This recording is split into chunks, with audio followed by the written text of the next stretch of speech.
What's up, chefs, foodies, and students? Welcome to Everybody Knows. I'm Anders. I'm so glad you're here. Let's get started.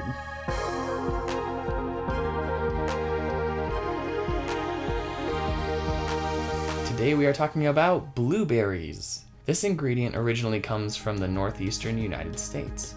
It is currently well known in cuisines from North America and Europe, but if you're investigating origins and cultures, be sure to research time periods as well, since many foods are brought to cultures from elsewhere or developed over time. Today we have two kinds of blueberries here, both of which you likely know but maybe didn't realize that they were different.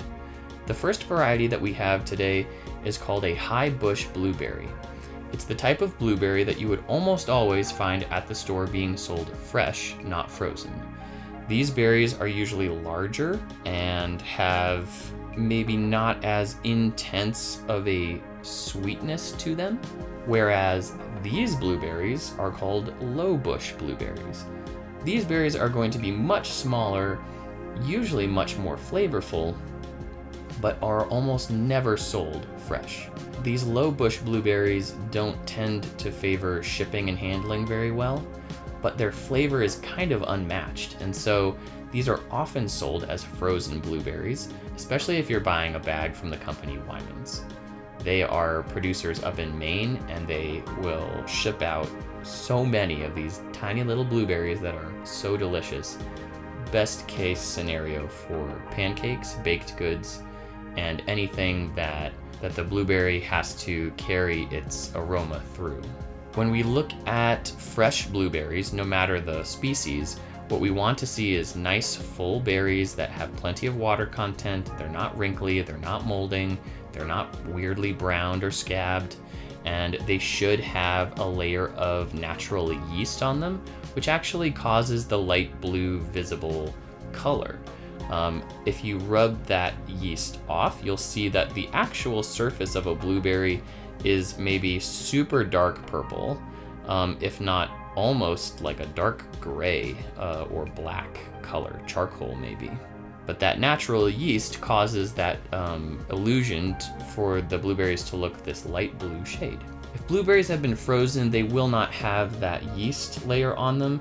They will be soft, they will have faded more towards a magenta purple, dark magenta purple color, and they'll almost look like they've been cooked because all of the cells have been damaged in the freezing process, that they lose their integrity that they would have when they're fresh. So as long as they've been frozen, it's okay for them to look like this, but if they're fresh, they really should look like these do. So let's compare some aromas. We'll start with the high bush blueberries. There's almost nothing. There's very little aroma without doing anything to them, so we're gonna have to eat these. Oh no. Okay. There's no guarantee that any of these came from the same plant. They probably didn't. There's definitely an aroma. I feel like it's coming mostly from the skin and not as much from the flesh. There's kind of a greenness to it. I would say the majority of these high bush blueberries do not have a very strong aroma. I'm interested to see the difference. I don't think I've ever sat down and actually eaten these side by side before. Well, that is so interesting. There's definitely more of a fruitiness and or berryness in these blueberries, in the low bush blueberries. I don't get as much of the greenness that I got from the high bush blueberries. They definitely mostly overlap. The fundamental note of blueberry, whatever that is present in both, as it should be. But the fruitiness of what makes blueberries blueberries, I feel like is more present in the low bush variety than the high bush variety. I assume this also varies species to species within the high bush varieties and the low bush varieties. I have not eaten enough of these blueberries, but we must continue. Let's have a look at the universal aroma wheel. Alright, if we look at this version of the wheel, we see in fruity we have a category called berry, so we're going to go up into that category. Some of these are upside down, but not the ones that we need. We can see that blueberry has its own category here and is divided into high bush and low bush blueberries. I think that's appropriate. I also think the high bush being more green, going towards serviceberry and green gooseberry, that makes sense to me. I think low bush being sweeter and fruitier, going towards mulberry, makes sense. I need to taste a service berry side by side to know whether it should be on the greener side or the fruitier side. I might actually move that in between here because I have had service berry, and in my mind, it would be more appropriate to go in between blueberries and mulberries. If you disagree, please let me know. I would love to consider your thoughts.